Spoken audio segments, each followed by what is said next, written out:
Você está assistindo Conhecimentos e Assuntos Relevantes. Oferecimento. Olá, boa noite, queridos telespectadores. Vamos tratar da importância das guerras.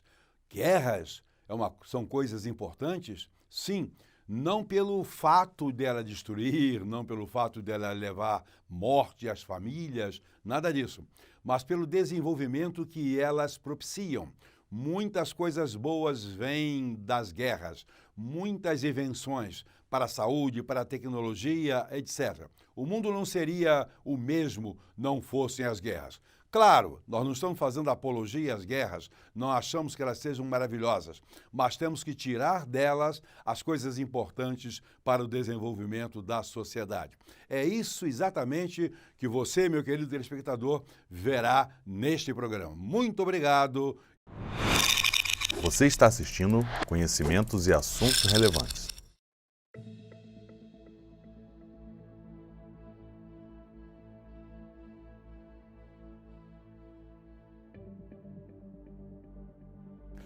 Olá, aqui estamos para a edição do programa Conhecimentos e Assuntos Relevantes. Desta feita, vamos tratar da importância das guerras. Você pode pensar, mas guerra não tem importância, guerra não é uma coisa que preste, ninguém deseja guerra, mas olha, as maiores contribuições para a humanidade, para o desenvolvimento, vieram exatamente das guerras. Nós não vamos aqui tratar dos aspectos morais, se tinha razão ou não para a guerra, mas nós vamos tratar disso nesta noite. Você vai ficar empolgado com o conhecimento, com a importância, com tudo que elas nos acrescentaram. Pois bem, nós temos aqui hoje, para a participação desse programa, o Dr. Glênio Fernando Daniel, que é capitão de marinha da Armada Brasileira, engenheiro mecânico, professor universitário, experiência imensa na vida, não só em termos de Brasil, mas em termos dos mares do Brasil e pelo mundo. Conosco também está o professor Elan Couto, professor de História, sociólogo. Todo mundo vê que tem perfil daqui, como é sociólogo, perfil de socialista perfeita, é um engano, vocês estão enganados. Né? É um rapaz bastante preparado, professor extraordinário.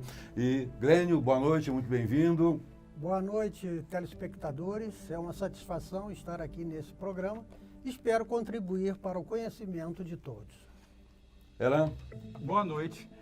Espero que a gente possa contribuir com você que está aí do outro lado, falando um pouco mais de história e guerra, né, que são coisas que são importantes para a gente entender no contexto, né, da história universal. Pois bem, quando nós falamos em guerra, achamos que seja uma coisa assim inútil, etc., mas foi uma invençãozinha interessante. Pois bem, há uma coisa que temos que considerar é a guerra na ótica da antropologia, ou seja, inicialmente elas foram necessárias à sobrevivência, correto? O ser humano começou a praticar guerras, mas antes disso, e concomitantemente talvez, começou a criar as armas de guerra, as mais primitivas, e ele o fez por necessidade de sobrevivência. Ele tinha que enfrentar um meio ambiente hostil, animais, feras e tantas coisas mais, ele teve que se armar. E progressivamente foi se aperfeiçoando nisso e depois passou a usar isso contra os seus inimigos, contra os seus desafetos, ou em favor dos seus interesses de crescimento, de desenvolvimento, ou de apropriar-se de territórios ricos em alimentos para sobreviver. Pois bem, tudo começou por aí. Mas a questão aí da ótica antropológica. Elan, como que se vê isso aí? O ser humano, por si só, ele busca espaço. Ele busca espaço. E, às vezes, para ter espaço, é preciso conquistar esse espaço. Seja em frente à natureza, seja frente a outro povo. Né? Você pode observar que a guerra já existia lá na Mesopotâmia, lá na história antiga. Né? Você vai encontrar, por exemplo, um dos primeiros reinos, que são os acadianos, com Sargão I. E então, ou seja, ele, para poder ampliar os territórios acadianos, Sargão liderou uma tropa para dominar os sumérios, e assim o fez. Então é comum, historicamente falando, o homem praticar a guerra. Correto. E nessa prática da guerra, nesse afã de conquistar, por necessidade que somente ele vê, o indivíduo vê na sua ótica. Não adianta tentarmos olhar para a guerra na perspectiva de todos os povos envolvidos, não. Daquele que está lutando para. Mas só que em função disso, enquanto conquista, ele se desenvolve, enquanto conquista, ele se enriquece, enquanto conquista, ele aperfeiçoa meios, outros, e não só meios para a própria guerra, meios para a própria conquista e batalha, mas de sobrevivência nesse contexto de guerra, né? Enfim. Exatamente, até também, além de tudo isso, há também para a questão do poder, que envolve essa questão do poder. Então, para ter poder, pratica-se guerra, conquista-se territórios, aperfeiçoa armas e assim mais poder vai ter o líder, ou a tribo, ou até mesmo o reino, quando ele se envolve e vence uma batalha. Pois é. E não adianta a gente querer contestar essa questão do poder, porque ela é inerente ao ser humano. Sim. Né? Ela é inerente ao ser humano. A gente vê, por exemplo, o Glenn, um oficial de marinha, teto do nível superior de oficial. Pois bem, ele sabe disso. As Forças Armadas trabalham nessa relação de poder e autoridade, etc. E as pessoas, muitas vão para lá naquela esperança de adquirir status, poder, autoridade, presença perante. Só que depois que eles entram, acaba pegando o espírito global da coisa. Não fica só nessa questão de grandeza, né, Glenn? Com certeza. Isso faz parte da formação dos militares em qualquer uma das suas atividades. A noção não só da guerra como um fator de supremacia, como também a guerra como uma atividade necessária para manter a soberania do seu país, do seu território, como para manter as suas riquezas, enfim. Isso faz parte do Estado autônomo de ter as suas forças armadas preparadas para qualquer necessidade, qualquer eventualidade que venha a ocorrer ao longo da sua história. Pois é, Glenn é um homem de ciência, você também o é, e existe um princípio muito simples, toda ação corresponde a uma reação. Não? A guerra, como um fator de ação, produz uma reação, e as reações são sempre muito superiores, muito maiores do que aquilo que nós pensávamos, ou esperávamos. E nessa reação que vem a riqueza, vem o crescimento, vem a nobreza, exatamente, vem a sensação de bem-estar por ter vencido, por ter lutado, por ter crescido. Uma das maiores decepções que o militar tem é se formar numa academia militar, passar 30, 35 anos lá e não aparecer uma guerra, né? E está preparado, torcendo o tempo todo para ela aparecer, para ele degustar do privilégio de entrar para a história, vivo ou morto, mas entrar para a história como participante de uma guerra. Pois bem, já falamos agora há pouco, mas nós aqui não vamos entrar na questão de méritos. Se a guerra era justa, se era injusta, quem estava certo, quem estava errado, se era socialista, se era capitalista, se era comunista, isso não interessa. As razões ou motivos, porque motivo é o que precipita uma ação, razão é o que justifica uma ação. Isso não nos interessa, queremos ver as guerras com princípio, meio e fim e, consequentemente, com aquilo que ela trouxe de bom para a humanidade. Agora, começando aqui, nós temos, eu vou fazer algumas citações pequenas, porque eu sou bastante raso nesse conhecimento, né? Mas as guerras, os que vão para a guerra, lá desde o princípio, isso chega na questão, o que eu tenho para guerrear? Quais as armas que eu possuo? Quais os meios que eu tenho para enfrentar aquele povo? Lá no princípio, né, era muita questão de quantidade de homens, não é?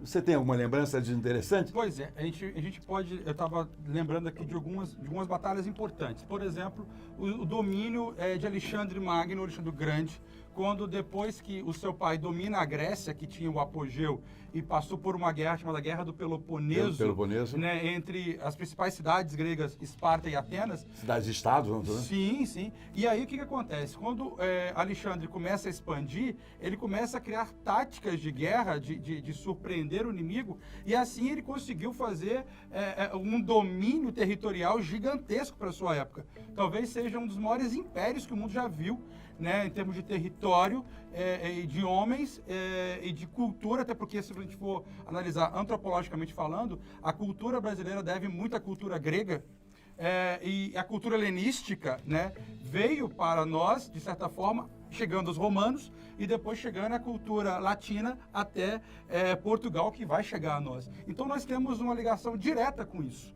com o resultado Da dessa guerra de Alexandre o Grande e o expansionismo que ele fez. Inclusive a palavra helenos, que são os Sim. gregos, né, da guerra helenística. E o importante é que ele colocou a língua dele, ele impôs a língua dele, o grego, que era o grego chamado koiné, comum, ele impôs por todos os seus domínios. Isso foi muito interessante, porque é uma língua de fonética latina, embora não seja, né, o latim passou por ela depois. Pois bem, mas de fácil fala, de fácil pronúncia. Pois bem, cresceu, todo o povo culto falava grego, e a nossa língua portuguesa está impregnada de radicais gregos, as ciências estão impregnadas de radicais gregos. Isso é cultura, isso é ciência, isso é resultado de guerra. Mas vai ser uma tolice, não é tolice não. Funcionou e funcionou muito bem.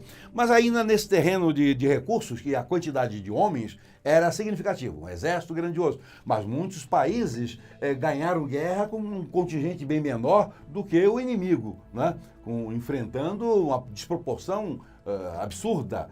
Mas por quê? Porque ele usava estratégia, né? E nesse princípio, lá bem, não sei se por aí, um pouco mais para frente, nós temos uma das primeiras participações de tecnologia na guerra, foi a catapulta, né? Nós conversamos agora há pouco a respeito disso, né? Quando foi que ela começou, mas foi algo, digamos assim, proporcionalmente falando, em relação ao que se tem hoje, seria um míssil, né? Para aquela época, né, Glenn? A catapulta foi uma invenção que trouxe para aquela época uma surpresa geral pela capacidade de destruição que aquele equipamento conseguia infligir nos seus inimigos, lançando inicialmente pedras de grande porte, aí depois já pedras embebidas em óleo e incendiárias, e foi sendo aprimorada a ponto de que hoje a gente poderia fazer essa comparação com os mísseis atuais. Foi uma descoberta fantástica, o negócio foi muito bom. Pois bem, nós na sequência vamos considerar as pré-guerras, vamos citar no próximo bloco as guerras pré-Primeira e Segunda Guerra Mundial, as guerras mais antigas, né? Depois vamos ver a Segunda Guerra Mundial, a Guerra da Coreia, enfim, todas elas com contribuições majestosas para o desenvolvimento da sociedade, para mudar o mundo. Eu diria até que, exagerando um pouquinho, se não fossem as guerras, ouçam bem, se não fossem as guerras, nós talvez estivéssemos aí em torno de desenvolvimento mais ou menos semelhante à Idade Média, de tão atrasados que seríamos. Pois bem, então daqui a pouco, Guerra Mundial, as guerras anteriores, Primeira, Segunda Guerra Mundial, e vamos avançando, acrescentando conhecimento, experimentando curiosidades, coisas maravilhosas, catapulta para o que citei agora há pouco, mas outras coisas extraordinárias, na tecnologia e na saúde também. A pólvora. A pólvora foi de grande importância. Ok? Voltamos já, vamos aos comerciais. Você está assistindo Conhecimentos e Assuntos Relevantes. Olá, voltamos com conhecimentos e assuntos relevantes. Como eu disse agora há pouco, no bloco anterior, iríamos beliscar a questão das guerras, o quantitativo de guerras. Pois bem, Elan, guerras antigas. Vamos citando aí. A gente pode citar as invasões bárbaras do Império Romano, lá atrás, né? A gente buscar lá no final do Império Romano. A gente pode citar também as guerras entre reinos. Também a gente pode citar a Guerra dos 100 Anos, durante que foram 116 anos, né, entre a França e a Inglaterra. Também a gente pode citar já mais na contemporaneidade, na modernidade, né? Aliás, é a Guerra dos 7 Anos entre França também e a Inglaterra. Isso vai ser importante, porque vai acabar incitando uma revolta do povo norte-americano contra a coroa, que vai gerar a independência americana.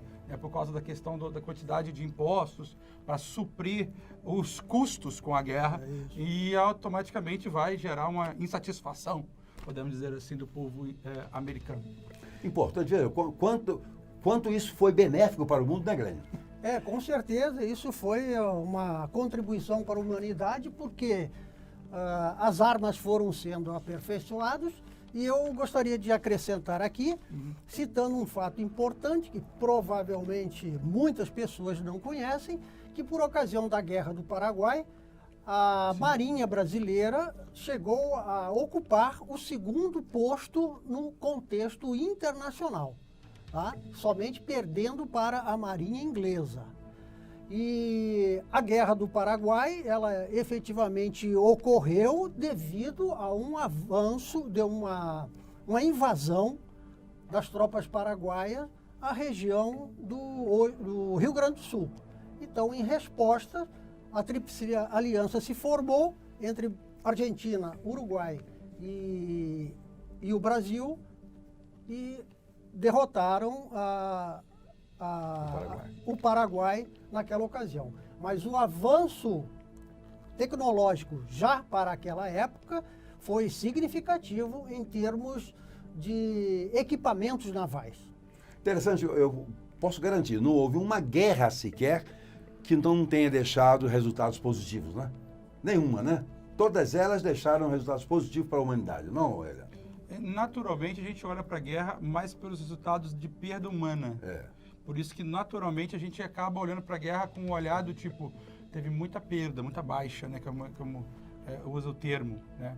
Mas se a gente olhar para o lado da tecnologia que ela permitiu existir na posteridade, Exatamente. você vai ver que existem alguns resultados positivos que todos usam.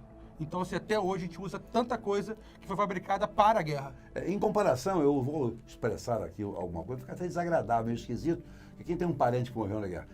Poucos foram para muitos serem beneficiados. Não que não seja valiosa a vida de quem foi, nada disso, né?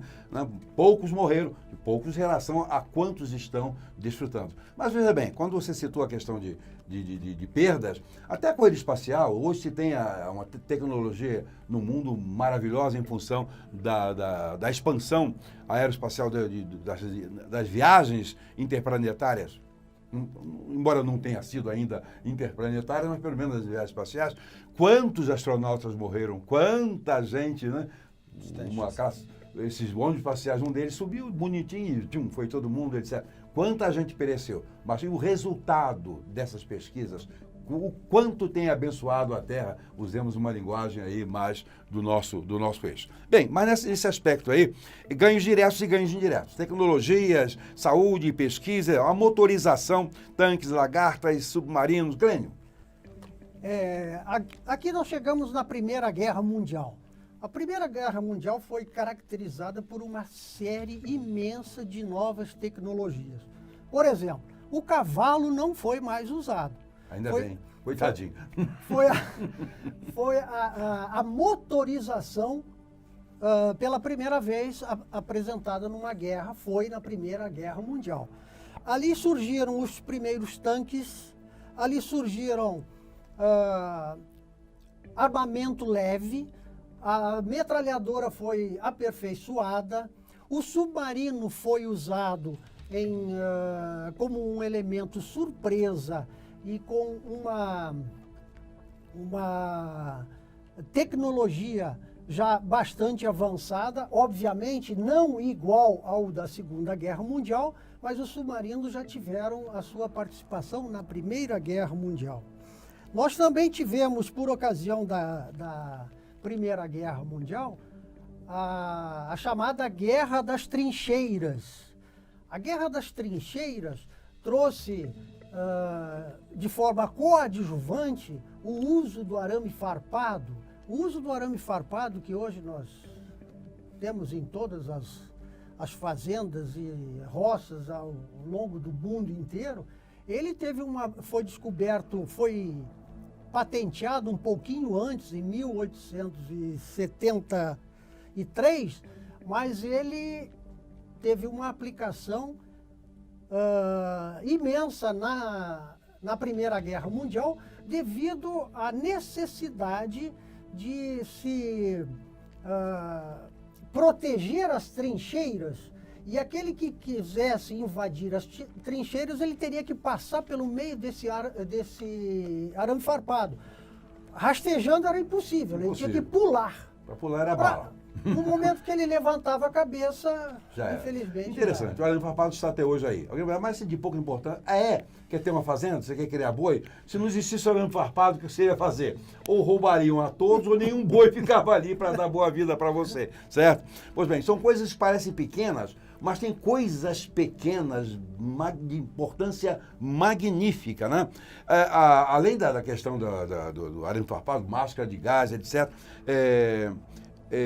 agora voltando, chegando um pouquinho na Primeira Guerra Mundial, a cirurgia plástica, é verdade que começou por lá mesmo? Foi, um soldado começou a observar que uma dentista estava tentando reconstituir a boca de um soldado que tinha sofrido, né, algum tiro, uma coisa parecida, e ele, quando ele volta para casa, ele começa a questionar a importância de se fazer reconstituições, até mesmo com outra parte da pele, para reconstruir áreas que tinham até então sido bombardeadas ou sofrido algum tipo de ferimento. Né? E a Primeira Guerra ela foi um canteiro muito grande de tecnologia e também de novas técnicas, né, que não deixa de ser tecnologia, de guerra, de como a batalha acontece. Né? Até então você tinha uma batalha, às vezes, homem a homem, agora você vai ter uma estratégia militar muito mais aprimorada, com o uso dos aviões, né, com dirigível, com submarino e com aqueles, eu não sei o nome específico, mas aqueles tanques eram pequenos, né, bem pequenos até então. Mas já usavam lagartas, foi a primeira usavam vez. lagartas, E interessantíssimo, era um homenzinho ali sentado, mas aquilo já era para proteger aquele sujeito para ele ter mais longe na batalha, coisa que ele não poderia a peito nu. Passando por cima do arame farpado, Certo. e por cima das valas. O submarino, por exemplo, que ele citou aqui, é de grande importância. Vê, o que se desenvolveu a partir do submarino, dessas pesquisas hoje na parte abissal, na parte de grandes profundezas, isso tudo é resultado daquele equipamento inicial. Né? Então, a humanidade está sempre se abeberando dos frutos de uma guerra, não é frutos de guerra, mas fazer o quê? É isso aí, ela aconteceu, então vamos tirar proveito disso aí. Né? A cirurgia plástica, banco de sangue... Banco de sangue foi importantíssimo na Primeira Guerra Mundial, porque eles precisavam de sangue, as feridas eram de sangramento imensas, coisa de complicadíssima. grande volume, e eles precisavam de reposição de sangue, e através do nitrito fizeram uma conservação do sangue e conseguiram manter a transfusão de sangue para os feridos, e também conseguiram, a partir daí é que foi analisado os grupos sanguíneos. Os vários grupos sanguíneos que nós temos hoje foi pesquisa por ocasião da Primeira Guerra Mundial. Um fato que eu gostaria de ressaltar é o uso do avião por ocasião da Primeira Grande Guerra. Inicialmente, o artilheiro que ficava no banco de trás lançava as bombas fisicamente, pegando com a mão cada uma das bombas e lançando sobre o inimigo. Essa evolução, comparando aquilo para os aviões de hoje em dia, é uma coisa assim fantástica. Também, pela primeira vez, houve o controle aéreo. Um piloto conseguiu falar com alguém que estava aqui no solo. E aí evoluiu para o controle do tráfego aéreo que nós temos hoje em dia. A lâmina de barbear foi inventada naquela época. Agora, claro, as pessoas já se barbeavam anteriormente, mas hoje muito mais conforto, né? A lâmina de barbear, ela teve uma grande divulgação nessa ocasião, porque era uma caixinha pequenininha, fácil de ser transportada, portátil, não havia necessidade das antigas navalhas, de um barbeador para fazer a barba, ou seja, passou a ser um instrumento do seu kit de sobrevivência.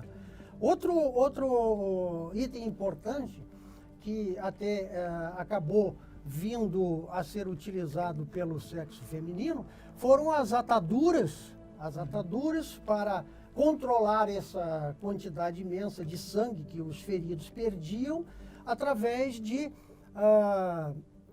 ataduras feitas com fibra de celulose e algodão. As enfermeiras, verificando que aquele produto, aquele tipo de atadura, poderia ter uma outra grande utilidade, viram e solicitaram, enfim, foram as precursoras para o absorvente feminino. Então, o absorvente feminino, que inicialmente teve o nome de Kotex, ele foi resultado. E quanto de conforto e segurança deu para as mulheres através do Primeira tempo, Guerra né? Mundial. Pois bem, temos também as criptografias, controle de tração que você referiu. Pois bem, estamos caminhando para o final desse bloco e verificando quanta contribuição, quanta coisa boa para a humanidade.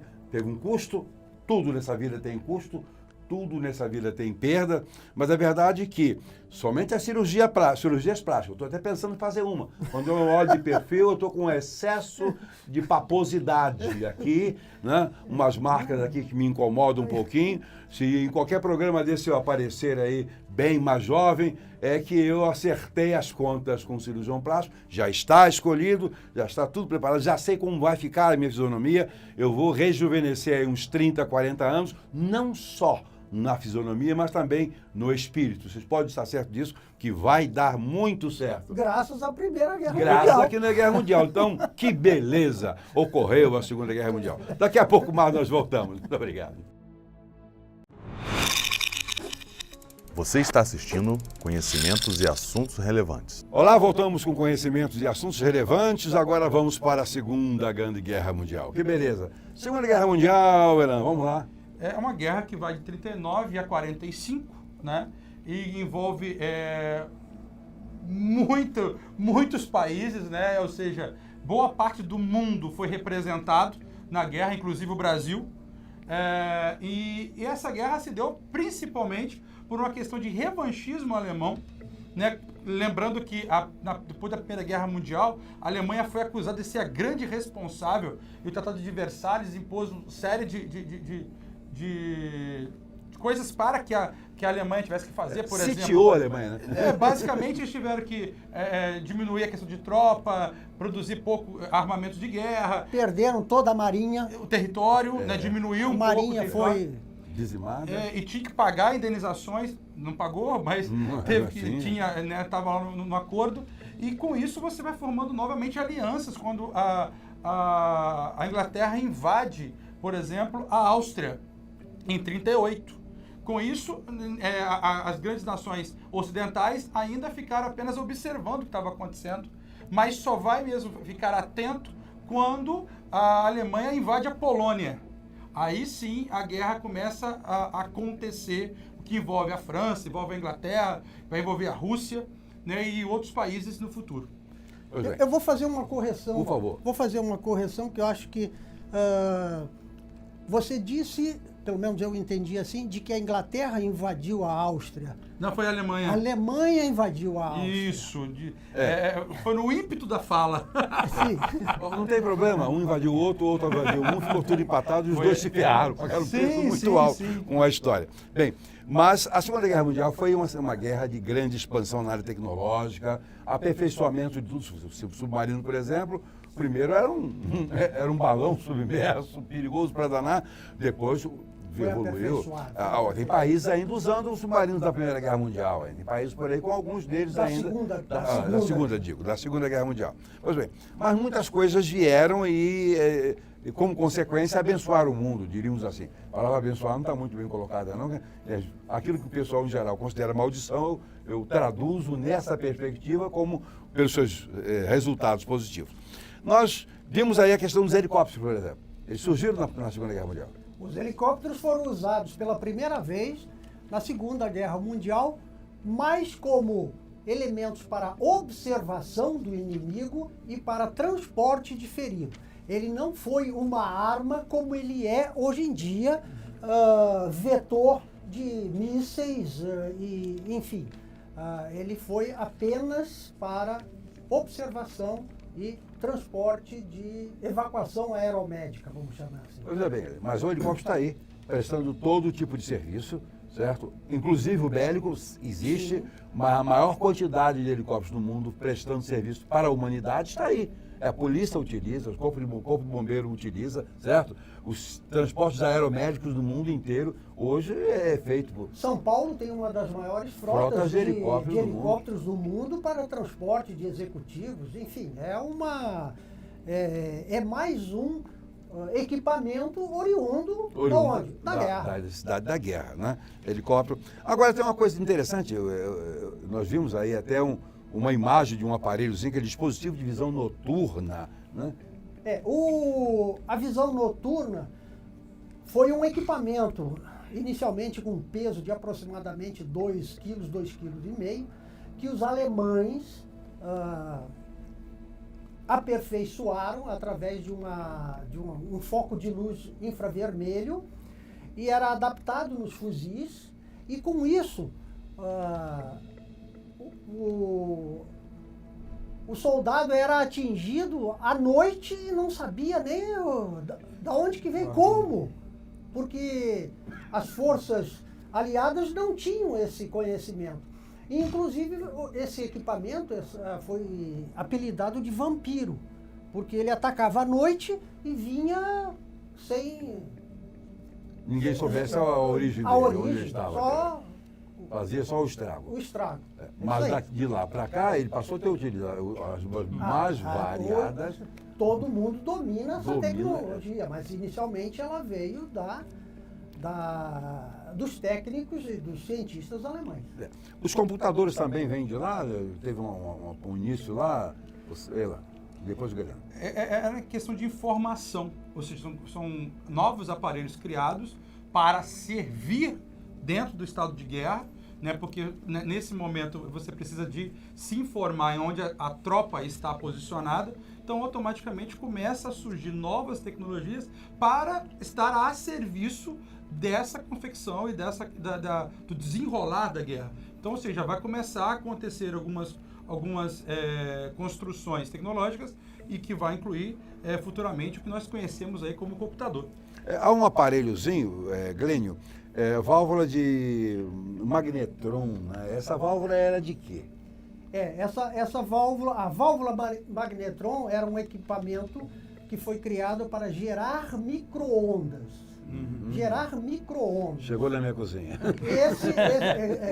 As micro-ondas serviam para detecção de navios, de aeronaves, por meio dos radares que foram criados na Segunda Guerra Mundial e hoje estão aperfeiçoados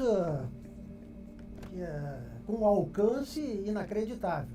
Mas eu queria fazer uma complementação ao que você falou antes sobre a origem dos computadores por ocasião da Segunda Guerra Mundial. Realmente a origem dos computadores está diretamente ligada a um projeto da Marinha Inglesa que começou a trabalhar num decodificador da máquina de criptografia que os alemães tinham. Os alemães mandavam as suas mensagens para os submarinos ao longo de todo o Atlântico, enfim, avisando-os de que haveria um comboio, tudo através de mensagens codificadas, que haveria um ataque à Inglaterra, tudo através de mensagens codificadas.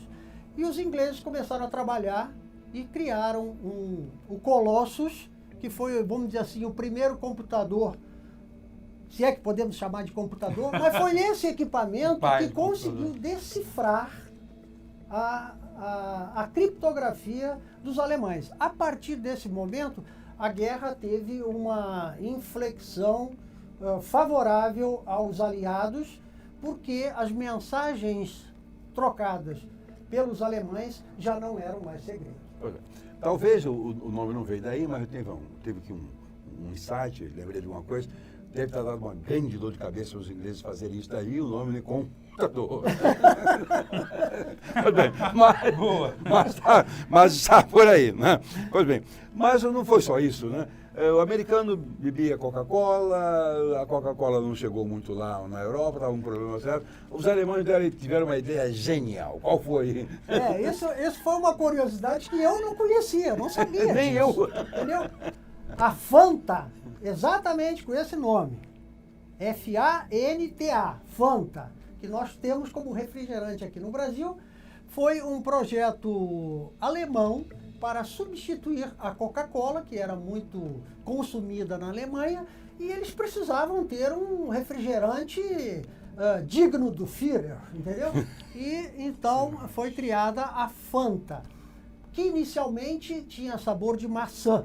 Por quê? Porque na Alemanha tem muita maçã e não tanta laranja como Não tem clima para laranja. os trópicos, entendeu? Pois bem, mas não é só isso, né? O chocolate também, né, veio lá de uma outra situação militar. Todo mundo conhece aquele confeitozinho M&M, né? M&M. Que você compra em qualquer lugar até hoje.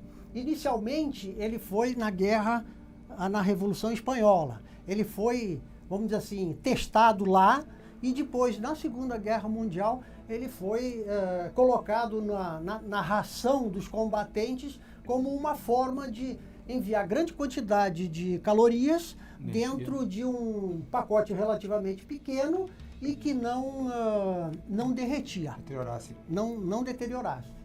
Interessante. Temos também o saquinho de chá, o aerosol, agora, isso aí são importantes. Agora, a penicilina. A penicilina, vai. Por acaso, né? Por acaso a penicilina. Quantos de nós estamos vivos por causa dela? Novamente, a gente conversando aqui, a gente consegue entender que, novamente, a gente não está aqui defendendo guerra, mas defendendo a importância do resultado do que foi construído a partir dela. A partir dela. Né? Historicamente falando, né, eu vou jogar um pouco para a história, tanto a penicilina, que ela vai ter um avanço significativo para a ciência médica, como também as próprias técnicas, como são usadas até hoje em vacinas, em circunstâncias, como foi dito na Primeira Guerra Mundial, em relação a ataduras de guerra, a triagem. A triagem importantíssima. Na ambulância, ou seja, para facilitar e saber o que está acontecendo. Ou seja, tantas inovações médicas. O raio-x portátil. Né? Quando você fala de triagem, automaticamente a gente pensa, poxa, coisa simples. Mas não é simples. Não. Porque você tem que ter um olho clínico muito rápido para saber qual é o grau ali. E tomar uma decisão. E rápida. E ver quem realmente está precisando, imediato, e quem pode esperar mais um pouco. E grande quantidade de feridos, de pacientes, de... Uma coisa assustadora. Entendeu? Pois é, e aí a medicina militar, quer dizer, os hospitais de campanha foram de uma importância enorme, assustadora, porque ali era pior do que os pronto-socorros hoje em Baixada Fluminense, em áreas metropolitanas, porque entrava como entrava, o paciente entrava como chegava, aí que se dane, e tem que resolver o problema. Eu inclusive, vou citar aqui, mas eu tenho uma sobrinha que trabalhou nesses hospitais de Baixada, e ela, meu Deus, isso aqui é campo de batalha. Pois é, agora imagina um campo de batalha. Entendeu? É similar a um campo de batalha. Então, eu vejo que a evolução na parte médica, devido principalmente à Segunda Guerra Mundial, foi notável. Não só na triagem, na penicilina, na organização de uma forma geral, como foi enfrentado esse problema da quantidade de feridos. Eu não sei vocês, mas se não fosse a penicilina, eu não estaria aqui. Eu sou um sobrevivente por causa da penicilina, tá? De uma infecção que eu fui salvo por força dela. Então eu devo, na verdade, indiretamente, à guerra, um resultado da guerra. Eu só não. Quantos milhares estão vivos? E daí da penicilina veio o antibiótico, que é um produto, uma evolução natural, né? Hoje a humanidade tem essa população toda, esse contingente todo, por causa dos avanços propiciados, provenientes de guerras que não são coisas tão agradáveis, mas são. Mas também saiu aí o nylon, a fita adesiva, caneta esferográfica.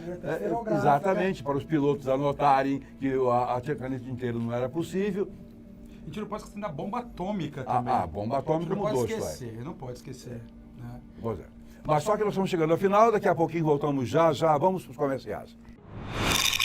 Você está assistindo Conhecimentos e Assuntos Relevantes. Olá, voltamos com conhecimentos e assuntos relevantes. O programa tá bom, mas muito bom, tá gostoso para chuchu. Estamos começando hoje uma nova guerra, uma guerra contra a ignorância, né? Pelo menos. Né? Vamos em frente. Agora vamos para a chamada Guerra Fria. Num dos programas passados, aí eu conversando com o Glênio, colocamos a ideia de que há uma nova Guerra Fria, de certa maneira, pairando no ar aí. Mas a Guerra Fria, como foi considerada há uns poucos anos atrás, novas guerras que vieram, guerras biológicas, enfim, vamos fechar tudo isso aí. Guerra espacial, chamada Guerra Espacial, advento da internet, a importância dos dados. A Segunda Guerra Mundial, como foi, fechou, passaram a régua, praticamente dando a tacada inicial para a corrida espacial, certo, Glênio? A corrida espacial começou graças aos americanos terem levado para os Estados Unidos o Von Braun, que era Certo. o mentor das bombas V1 e V2, que tinha um profundo conhecimento de foguetes. E graças a essa tecnologia dos foguetes, foi possível partir para o projeto Apollo, que em 1969 levou o homem até a Lua. Mas, por outro lado, desencadeou uma corrida espacial porque a União Soviética não queria ficar atrás.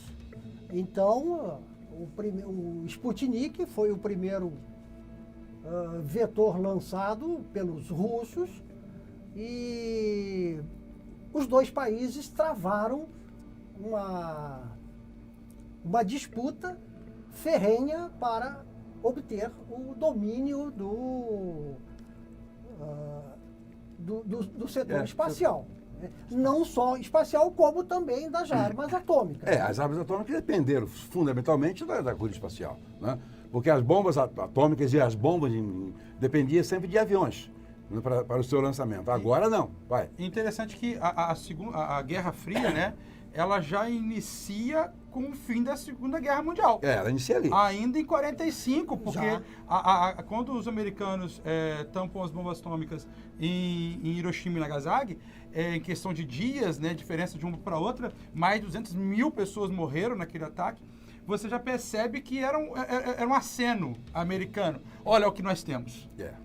Olha o que nós temos. Porque a União Soviética, que inicia lá em 22, já tinha propostas de ampliação de território, e isso vai, no final da Segunda Guerra Mundial, ser muito evidente. O mundo vai ser dividido, teoricamente, em áreas de influência. E área de influência ideológica. Certo. Quem vai ficar com que ideologia? Aí você vai encontrar a Guerra da Coreia, a Guerra do Vietnã, a crise dos mísseis em Cuba, né? A questão dos 62, mísseis, né? a questão dos mísseis também americanos no território da Turquia, que vai ser retalhado com a crise dos mísseis, né? Que vai desencadear, né? A questão do próprio soviético colocando mísseis em Cuba. Então isso tudo vem de um fruto ideológico. Né? A gente não vai adentrar em ideologia, porém, a Segunda Guerra Mundial tem muito disso. A gente conversava antes, a Guerra Fria, aliás, tem muito disso, porque a Guerra Fria ela tem uma grande corrida informacional. Pois bem, veja só, na verdade, aquelas bombas atômicas deram uma freada também no expansionismo ideológico naquele momento. Sim. De suma importância, né? Porque aí permitiu que o expansionismo tecnológico acontecesse. Olha, o mundo sendo beneficiado direta e indiretamente aí por essa situação. Nesse guerra espacial, tudo mais, vem a internet, né? O sistema de comunicação que nós temos hoje, informações, dados, tudo isso aí, explodiu a partir daí, não foi, Glênio?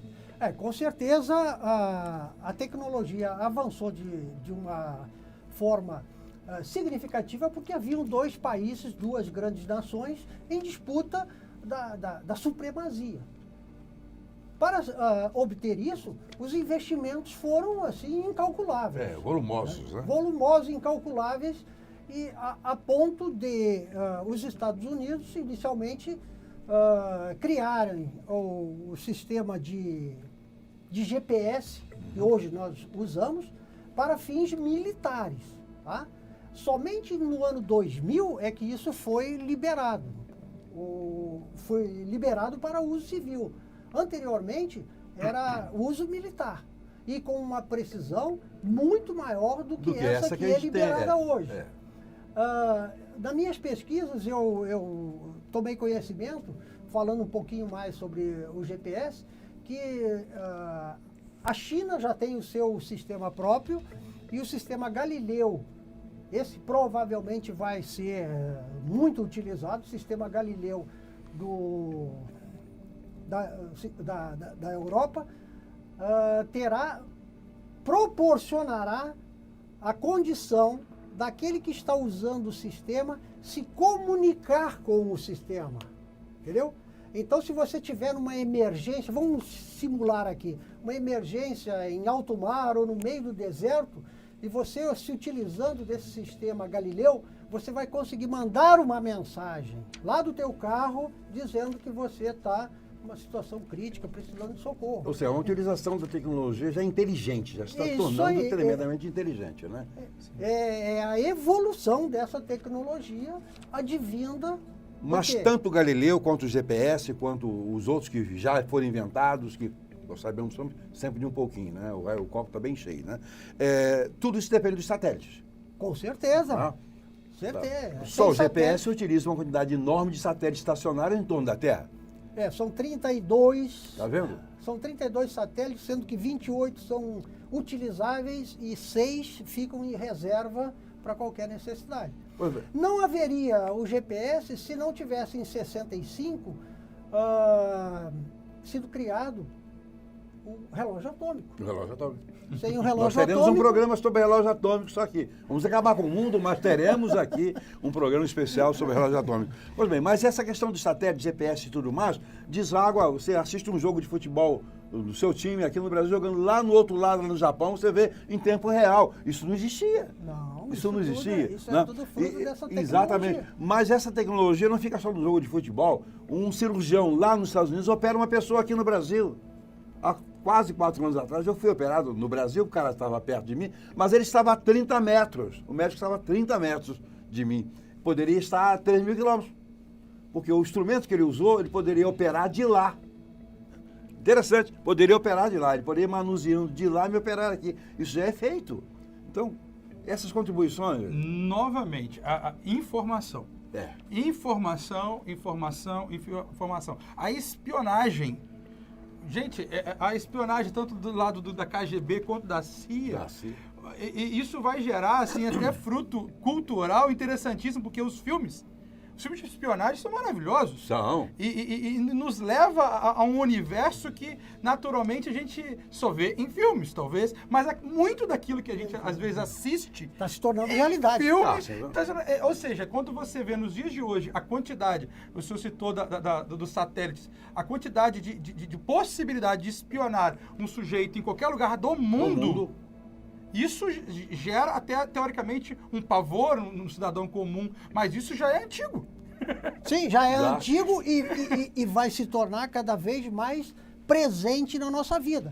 O que acontece hoje? Hoje você não consegue se livrar disso aqui. Sim. Entendeu? Você hoje está virando um escravo. Escravo disso aí. Só que essa escravidão aqui faz com que você seja encontrado em qualquer lugar. Sim. Então... Mas, em compensação, você resolve a maior parte dos seus problemas com muito mais facilidade. Isso é ótimo. São ótimos. Né? Isso é ótimo. Isso é ótimo, né? Então, é isso aí que a gente está trabalhando para isso, para mostrar ao povo, aos brasileiros, aos telespectadores, que sim, guerra não é uma coisa boa do ponto de vista direto, do confronto, as consequências pessoais, os prejuízos que vêm, mas sempre se consegue tirar dali alguma coisa muito boa. Hoje, por exemplo, os VANTs, veículos não tripulados usados em guerra, isso economiza dinheiro e economiza vida também. Certamente. Não é? O uso de enxame de drones, por exemplo, é a nova arma que está sendo testada. São pequenos drones de mais ou menos 30, 40 centímetros de comprimento, com uma determinada carga explosiva, que são lançados ou por aeronaves ou por lançadores próprios desses micro micro-robôs Micro-robôs. e que são programáveis, que podem atacar um determinado alvo ou Até pessoas. até pessoas. Até pessoas, Entendeu? E com isso, o ser humano fica na retaguarda. Então, as guerras futuras, elas não serão com essa quantidade enorme de vítimas, de cabeças esfaceladas, de membros sendo explodidos. Elas serão tecnológicas. Totalmente tecnológicas. Veja bem, esses drones, o laser, né, usado hoje, o laser hoje é uma coisa fabulosa, né? O laser se tornou uma arma fundamental, não só para a defesa, como para o ataque. Porque os mísseis evoluíram de tal maneira que eles hoje são lançados lá a altitude de mais ou menos entre 150 e 170 quilômetros de altura no espaço e descem acelerados com os seus foguetes e com a gravidade. também, né? Então eles atingem Mach 7, Mach 8 de velocidade. E como derrubar um alvo desses? Como derrubar um míssil desse? Somente com Através um feixe de laser, um feixe de luz que tem uma velocidade de 300 mil quilômetros por segundo. E é a arma do futuro, não só para a defesa, como para o ataque. Mas esse mesmo laser é usado em cirurgia, esse mesmo laser é usado para beneficiar a nossa visão. Cirurgias, né? Sim, ele tem mil e uma utilidades. Você encontra a questão do investimento bélico. Uma das coisas até que veio provocar a decadência da União Soviética foi o alto investimento bélico. E isso vai gerar, teoricamente, resultados, né, para pessoas civis como eu e você. Pois bem, nós estamos encerrando esse programa com pena, lamentavelmente com pena, embora não sejamos aves, né, com muita pena, porque nós estamos encerrando o programa, mas não os conteúdos. Lamentavelmente, nós temos um tempo para esse trabalho. Mas fica aqui a informação para você, telespectador, de que tem sempre uma coisa boa que vem no âmago, vem aí na sombra de uma guerra, e não só uma, mas centenas, centenas e centenas. O mundo foi, sim, está sendo beneficiado pelas guerras. Nós não estamos fazendo aqui apologia às guerras, à violência, nada disso. Só ressaltando quantas coisas boas foram trazidas para este mundo como resultado dessas situações lamentáveis, eu diria. Lamentáveis de um lado, mas benéficas de um outro. E o mundo vai assim, vai evoluindo, crescendo, se aprimorando, aperfeiçoando. Muito obrigado, professor. Obrigado. Muito obrigado, doutor Glênio, pela participação gloriosa nesse programa. Nós talvez não estejamos ensinando muito, mas estamos aprendendo bastante. Isso aí. Obrigado. Com certeza. Obrigado.